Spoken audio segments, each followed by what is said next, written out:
Yes. Hello mga ka-farming. Welcome sa ating vlog, sa ating YouTube channel. Farming is good with Jason and Venus. Nag-harvest na tayo ng ating Sophia F1. Ito ay tinanim natin noong February. Yes, February 2026. So tingnan nyo naman guys. Ito ang ating Sophia. Ayan guys. Okay. Tingnan nyo guys. Ito yung mga harvest natin. Ayan.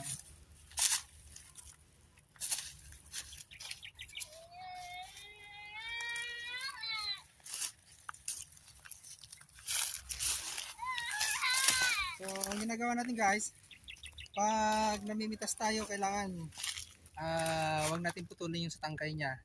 Mas maganda kung nandito natin pinuputol. Tara guys, tingnan nyo. Ito guys, ito hindi ko muna ito pipitasin kasi medyo green pa. Ito guys, oh. Yan. Kailan dito.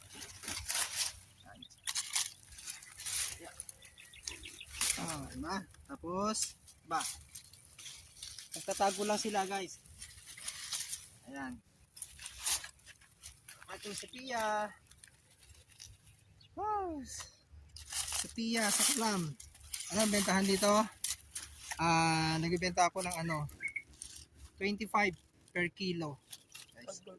Pagbultuhan. Pero pag retail, mga 35, 30 pesos ang benta ko sa isang kilo. So, medyo malayo yung tanim ko. Sa susunod, medyo dapat kailangan mas malapit yung pagtatanim guys. Para sayang kasi yung space.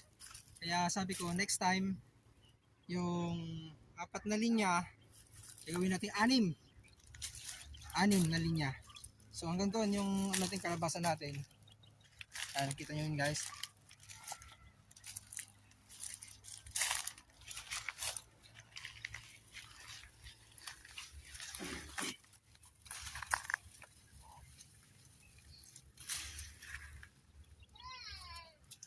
Yahoo!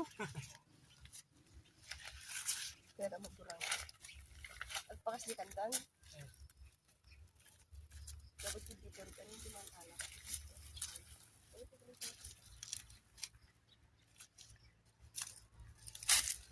So as of May 17, 2026 guys. Harvest tayo.